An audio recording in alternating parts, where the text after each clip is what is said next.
Myself, Dr. Archana Tiwari, Assistant Professor in Business Administration, SPC Government College, Ajmer. BCom part third का paper principles of marketing का topic external marketing environment हम कर रहे हैं। तो इसके अंतर्गत हम ऑलरेडी समष्टि या अप्रत्यक्ष कार्रवाई या दूसरे शब्दों में हम अगर कहें तो मैक्रो इन्वायरमेंट के बारे में स्टडी कर रहे हैं। और मैक्रो इन्वायरमेंट के बारे में हम ऑलरेडी जो टॉपिक्स डिस्कस कर चुके हैं वो हैं हमारे demographic environment and it's components. Second हमने लिया था सोशो कल्चरल एनवायरमेंट। थर्ड में हमने देखा था कि इकोनॉमिक एनवायरमेंट कैसे मार्केटिंग एनवायरमेंट का एक पार्ट है या इसको इफ़ेक्ट करता है। साथ ही साथ हमने देखा था कि टेक्नोलॉजिकल एनवायरमेंट और इसके कंपोनेंट्स प्रबंधक को कैसे मार्केटिंग का अध्ययन करने के लिए बाध्य करता है कि वह इस एनवायरनमेंट की भी स्टडी करे। साथ ही साथ पॉलिटिकल एनवायरनमेंट। और आज जो हम टॉपिक लेने जा रहे हैं वो है legal environment and it's components. Legal वातावरण या वैधानिक वातावरण से तात्पर्य उन फैक्टर्स या पावर्स से है जो संस्थाओं के कार्यकलापों का नियमन करते हैं, रूल्स एंड रेगुलेशंस बनाते हैं और साथ ही साथ अनवांटेड एक्टिविटीज़ पर रेस्ट्रिक्शंस भी लगाते हैं।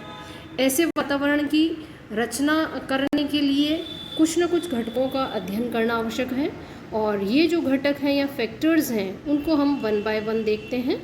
तो पहला हम इसमें देखते हैं कि provisions of constitution. It means देश के संविधान के प्रावधान क्या हैं, अर्थात देश के संविधान में प्रदत्त व्यवसाय की स्वतंत्रता या प्रतिबंध संबंधी प्रावधान इसके अंतर्गत आते हैं। इनका अध्ययन करना विपणन प्रबंधक के लिए अत्यंत आवश्यक है। क्यों है आवश्यक? क्योंकि इन्हीं के अकॉर्डिंग प्रोडक्शन का प्रोडक्ट एवं सर्विसेज का मैन्युफैक्चरिंग होगा, उनका मार्केट में सेल होगी, मार्केट में कंज्यूमर्स के लिए वो प्रेजेंट किए जाएंगे। सेकंड देखते हैं हम इसमें निगमीय संनियम अर्थात कॉरपोरेट लॉ। अब हमारे देश में विद्यमान जैसे कंपनी अधिनियम है तो 2013 का कंपनी अधिनियम, इसके अंतर्गत उसके जो प्रोविजंस हैं उनकी स्टडी की जाएगी।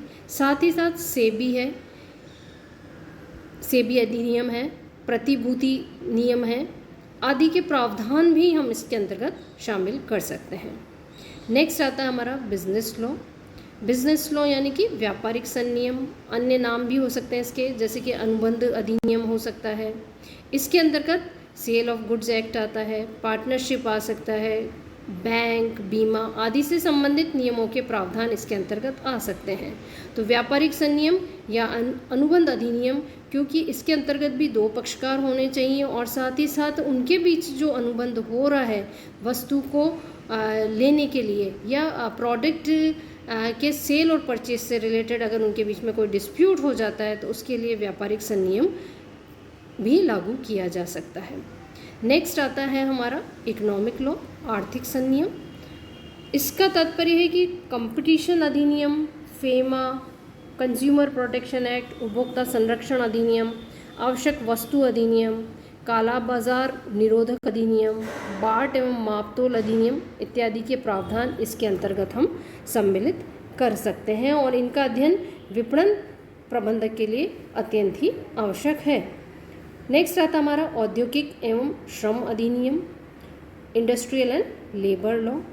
इसके अंतर्गत फैक्ट्रीज एक्ट हम ले सकते हैं, दुकान एवं संस्थान अधिनियम, मजदूरी भुगतान अधिनियम, न्यूनतम मजदूरी अधिनियम, श्रमजीवी क्षतिपूर्ति अधिनियम, इंडस्ट्रियल डिस्प्यूट एक्ट आ सकता है, कर्मचारी राज्य बीमा अधिनियम, भविष्य निधि अधिनियम, उपदान ग्रेच्युटी भुगतान अधिनियम, भविष्य निधि अधिनियम और भी विभिन्न प्रकार के मिसलिनियस प्रावधान अधिनियम इसके अंतर्गत सम्मिलित हो सकते हैं।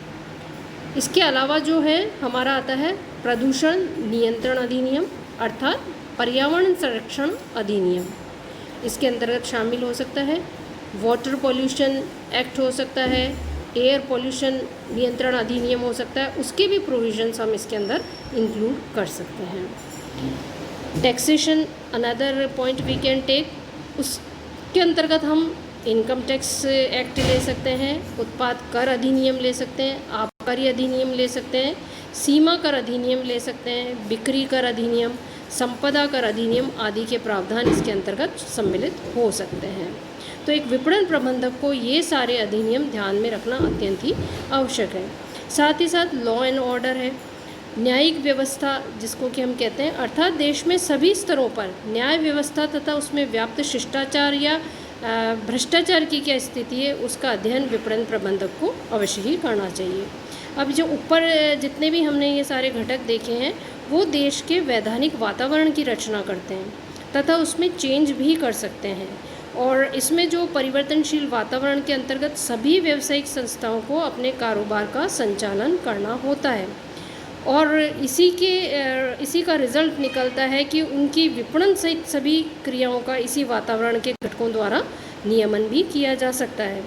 अतः सभी मैनेजर्स को इस वातावरण के घटकों को समझना चाहिए, उन्हीं के अनुरूप अपना कार्य करना चाहिए, और अगर in other words if we say कि सभी प्रबंधकों को अपने डिसीशंस इसी वातावरण की सीमा में रह करके करने चाहिए। नेक्स्ट लेक्चर हमारा जो होगा उसमें हम टॉपिक कवर करेंगे international environment and it's components. तो यह भी एक मैक्रो एनवायरनमेंट का पार्ट हो सकता है।